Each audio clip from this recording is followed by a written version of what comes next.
Hello, I'm Beryl Dakers. Welcome to a new season of Palmetto Scene. We're happy to have you join us as we continue to strive to bring you unique and extraordinary stories that make South Carolina so special. We start this edition with the rebirth of a popular coastal venue. In 2018, SCETV produced Charlie's Place, an Emmy Award-winning documentary. It was about an historic black nightclub in Myrtle Beach. At the time, a group of citizens was working with the city to renovate both the club and an adjoining motel. Well, the first phase of the renovations is now complete. So travel with us for a sneak peek at the new Charlie's Place. They say music brings people together. It certainly did at Charlie's Place in the African-American Carver Street neighborhood of Myrtle Beach, South Carolina during segregation. The summer of 1950 was not especially hot for South Carolina, but racial tensions across the state were heating up, and Charlie's Place was about to become a target. On August 26th, the Association of Carolina Clans headed for Myrtle Beach. All she wants to do is rock. Charlie's Place was full of customers when the Klan drove by. Charlie Fitzgerald called the police, warning that there would be trouble if they came back. Around midnight, the Klan returned. The Klan kind of took that as you can't tell the damn Klan not to come back. My brother and our house was right across the street. We was under the porch, laying on our belly, looking at people running. They were shooting and screaming and calling names and bullets flying everywhere. A few people were injured, and one person, a Klansman, was gravely wounded. Under his robe, he wore a policeman's uniform. Charlie Fitzgerald stood his ground, but the mob overwhelmed him and threw him in the trunk of a car. Took him to a deserted area somewhere, tied him to a tree and beat him badly. And they marked him. They marked him by snipping the lobes of his ears off. Charlie Fitzgerald recovered. He returned to Carver Street and reopened his club, but he died of cancer 5 years later. Sarah Fitzgerald operated the club until 1965, when it finally closed. Today, Carver Street is very different from the old days. Charlie's Place is gone, although a portion of the Fitzgerald's motel and home remains. A group of Myrtle Beach citizens and the city are working together to develop the property into a catalyst for economic development of the Carver Street community. We're going to restore this building. So we'll have one room for the 40s. The front of the building will have a plate glass window, kind of like in a department store, so you can see it even at night as you come by. We'll take another room, 1950s, same idea, but 1950s. Stage will be over there, and it'll be facing here. This will be the picnic area, the concert area. You've got vendors, a row, going up toward Carver Street, where vendors can set up their booths. Now this structure here was the home of Sarah and Charlie Fitzgerald. We're going to renovate it too, with the help of the city. We're going to have a large meeting room. We're going to have education facilities for children and old folk. We're going to use it for many purposes, but everything's going to be themed around the Charlie's Place, the heyday of Charlie's Place.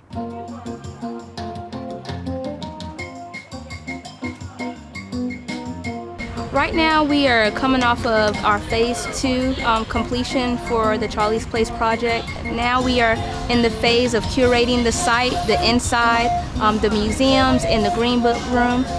And we have also started moving in our business tenants that was always in the works early on. Right now we're in the early stages where the community is now getting abreast to the completion. A lot of people are having an interest in what's happening. So now we are promoting the site to be available to community members for rental services, such as our small meeting spaces, our outdoor area that we have, and our large meeting spaces. So today is a celebration of life for Mr. Herbert Raleigh, who was one of the visionaries for the project along with other community members.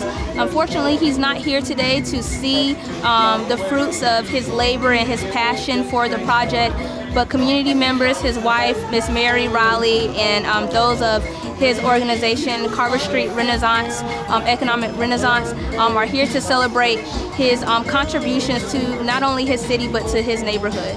This was Herbert's vision, because even in the years prior to this, they did this at Charlie's. Charlie's has always been a place where people came together and had fun and did fun-like things. And I am just so happy that everybody's here today. They supported us.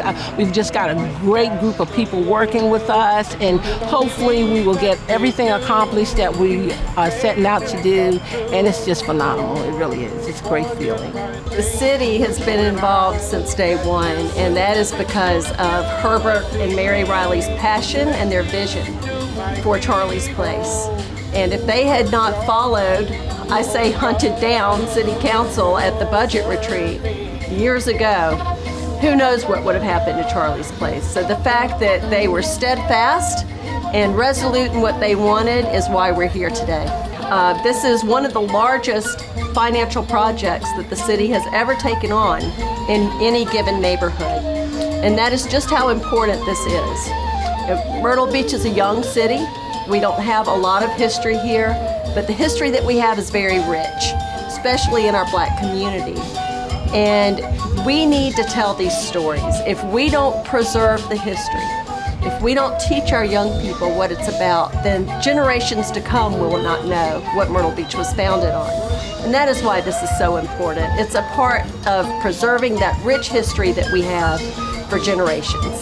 I think we have to take the initiative, and whether that means starting a youth council to hear the young people and make them a part of the events. I was telling someone earlier, this is a place we need to have events all the time, not just today. But we need to have events for our youth. And if we make them a part of planning those events, they will come. They're not going to come if I plan it. But if they have a voice in what those events are, they will come out. And we need to share the history with them so that they appreciate it and honor it, but that they can tell those stories later on. They're more educated now. We're encouraging them to go to school and do things and get out and just support one another. So we're hoping that this idea will encourage them to come back home and build. The kids from this community, they graduate, they go to college, and they go other places to get employment. We'd love to see some of them come back here with great ideas and build up our own community. With everyone talking about getting their shots, we're going to take a look at a different type of needle. This is not your typical needle. It's 4 times smaller than a hypodermic. Following traditions rooted thousands of years back in ancient China, through her company, A New Acupuncture and Wellness, for years, Noemi Martinez has helped others experience the possibilities that acupuncture and its surrounding elements can offer for both mind and body.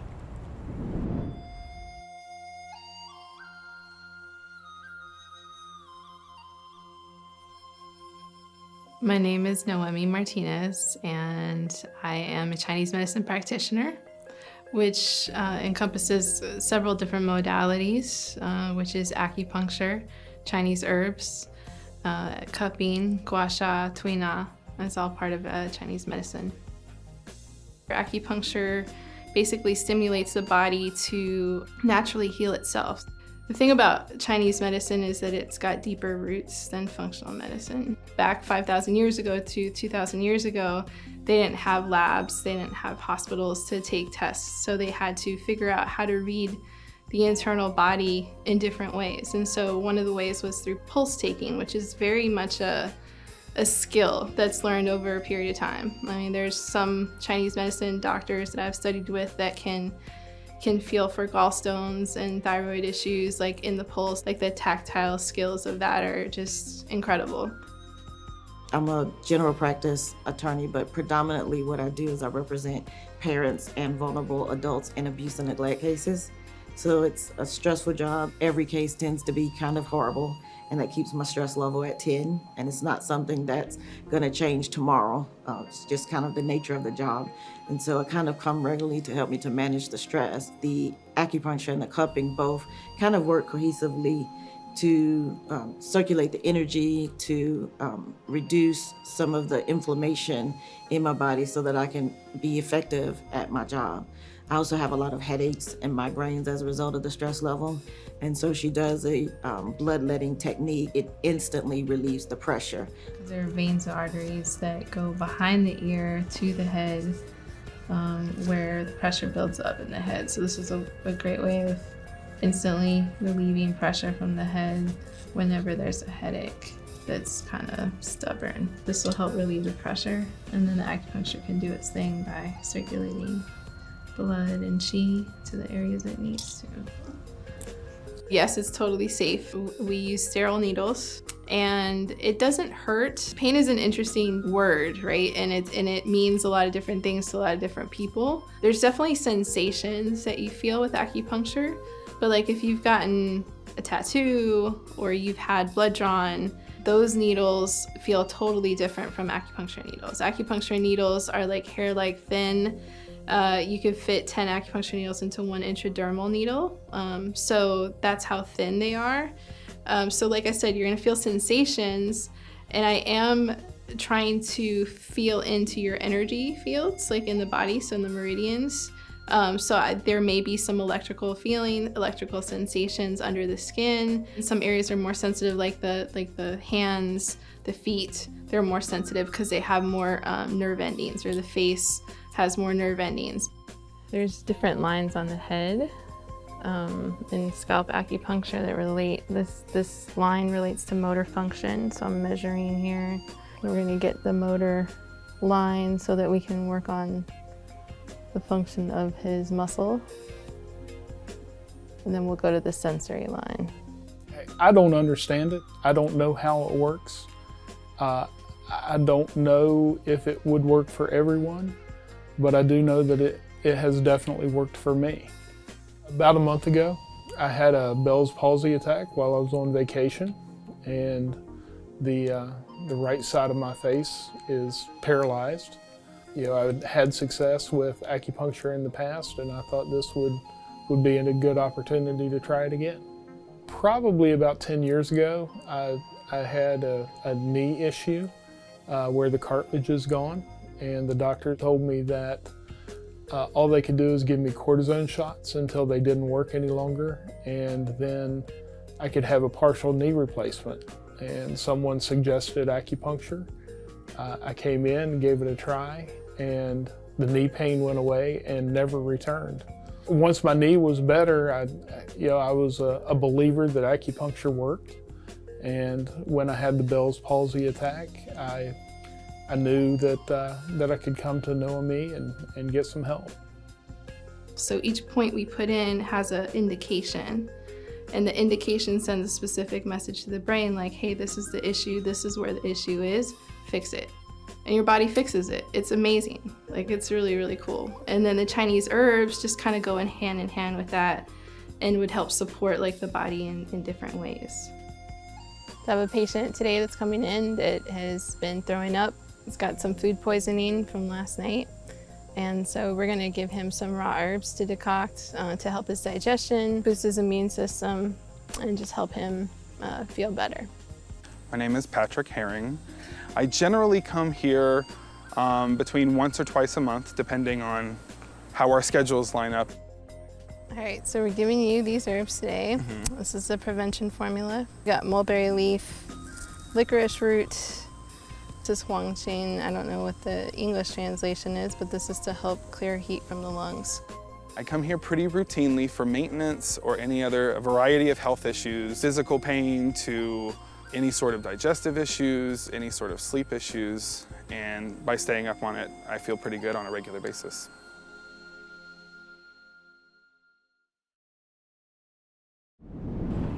Next, from our digital series, Our Town, we're heading to a place in South Carolina with the perfect blend of arts, culture, and history. At first glance, Lancaster may seem like your typical small South Carolina town, but the longer you stay, the more surprises it has to offer.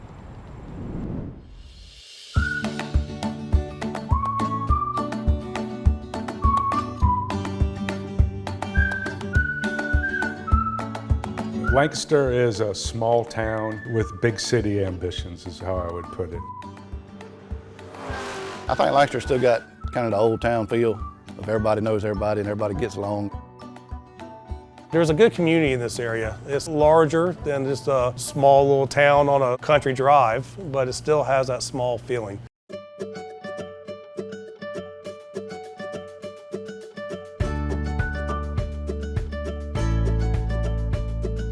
Well, I've been here my whole life. My claim to fame here is my next door neighbor walked on the moon. I'm a sculptor and owner of Bob Doster's Backstreet Studio. My father had a sculpture studio for a while, and he let me play with a blowtorch when I was 8 years old. The first piece I ever sold, I sold it to a bank president here in Lancaster when I was probably about 12 years old. It was copyrighted in 1961. It's 2 ducks. I got $5 for them. If you think of an oak tree, each limb being a series, I may work on one 10 years ago, a series, and then I may come back to it, and then that limb will get bigger, and as I go up, the more limbs come on the tree. And at my age now, I've got a pretty full tree. You know, my work is generally, it'd be some sort of abstraction, although we do some realistic stuff too. I'll see a piece of scrap laying somewhere and that'll inspire me to do a 20-foot sculpture. And you know, if I'm working with the school kids now, what we do is we go into the schools and we'll do hand sculptures, and we traced all the children's hands on a piece of stainless, and then they, with hand over hand, me helping them, they cut it out with a plasma cutter.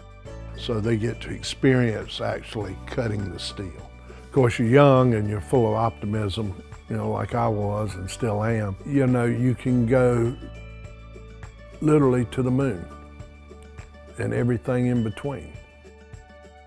I worked uptown on Main Street at a clothing store when the whole Main Street just bustled.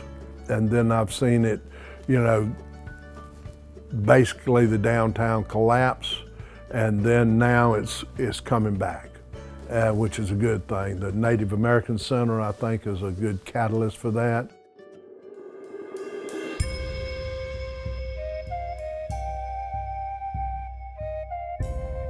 The Native American Studies Center is a 15,000 square foot facility in the heart of historic downtown Lancaster.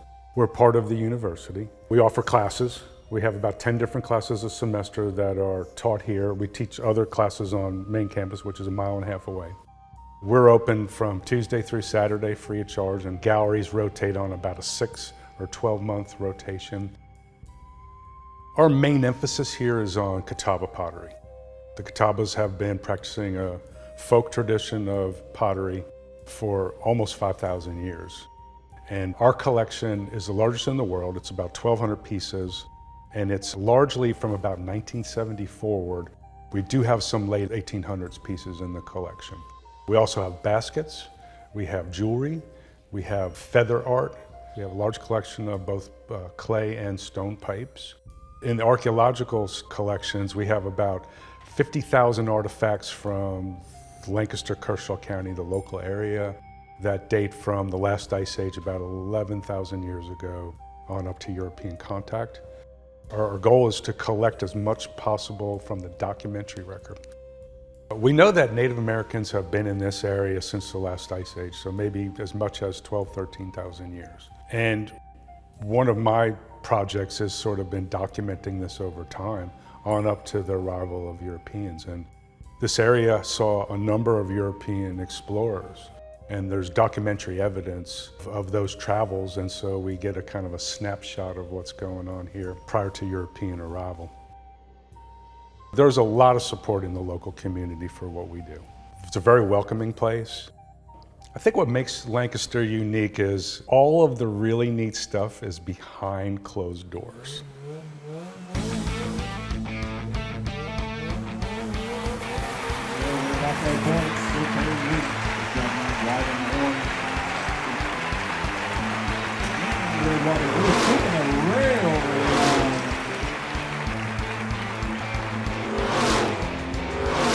This racetrack's been around for, I think it's 67 years or so. I think it's the longest consecutive running dirt track in the Carolinas. Been kind of a way of life for people around Lancaster. A lot of families have grown up here, but people in this area, this is what they do. Racing is fun. It's something that everybody says you can't never get out of your blood. Once you do it one time, you're hooked on it. You know, you just can't get away from it. We quit for a little bit, but you can't get away from it. This track is probably the biggest form of entertainment in Lancaster County as far as attendance and stuff like that. It's a half-mile high bank dirt track, racing every Saturday night from pretty much March through September. But there's a lot of the same families growing up here. Pretty much you know everybody up here. Everybody helps each other out. Sometimes the people that don't get along, they'll let each other borrow parts. So it's just a bunch of good people up here. You know, the town's pretty close-knit too. All the people are nice in Lancaster. There's a lot of stuff to do down here.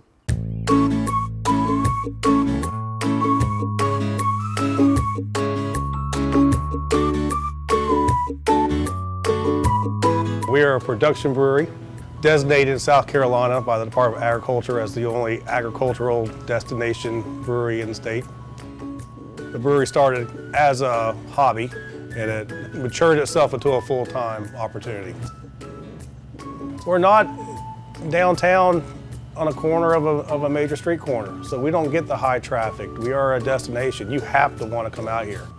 And so our customers are not just random people. They research this place. They want to come here. And we get a very diverse group of people, from bikers to families. When people get here, they decompress and they start chilling out. And so it becomes more than a place to come have a beer. It becomes a whole experience. Fermentation is a very interesting process. It's basically 4 simple ingredients: water, barley, to malted products. It could be oatmeal or corn or whatever. Hops is what is bitter as the beer, and yeast. And basically we're making a sweet tea tincture, pulling the sugars out of the malts, and we are feeding the yeast. And the yeast eats the sugars and creates the alcohol. So we don't make beer, yeast makes beer. So we give the ingredients and the recipe for the yeast to do their job, and there's no other way it could happen. The city of Lancaster, they've been very supportive of what we do here. My wife was from Indian Land. I bounced around from Charleston to Greenville, lived in Concord, North Carolina. I've basically seen all these cities grow and explode. And the growth is coming this way, and it's going to change this town a little bit, probably for the better for all industries and businesses, but that small town feeling is still here. This is our town, Lancaster, South Carolina. This is our town, Lancaster, South Carolina. This is our town, Lancaster, South Carolina. This is our town, Lancaster, South Carolina. We're proud of it.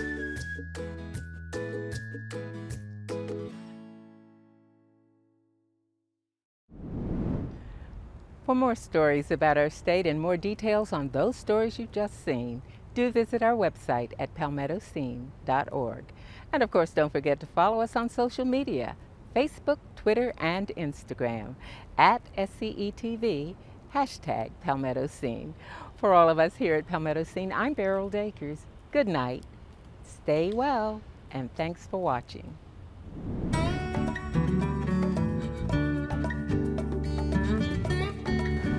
Hi, I'm Nick Yoder. I'm the naturalist here at Cypress Gardens, which is about 170-acre blackwater swamp with cypress trees and tupelo trees mainly is the 2 main trees in the swamp.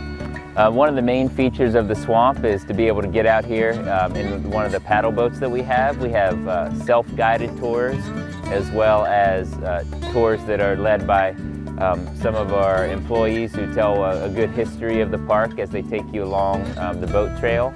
It's about a 40 or 45 minute boat trail, and it takes you around the swamp, and you get to see a bunch of different areas and different types of plants and animals as you go, and learn a little bit about the history of the park. Some of the other exhibits that we have at the park here are the swamparium, which is basically a reptile and amphibian as well as fish aquarium. A lot of those animals come from the park itself, the same species that we have here.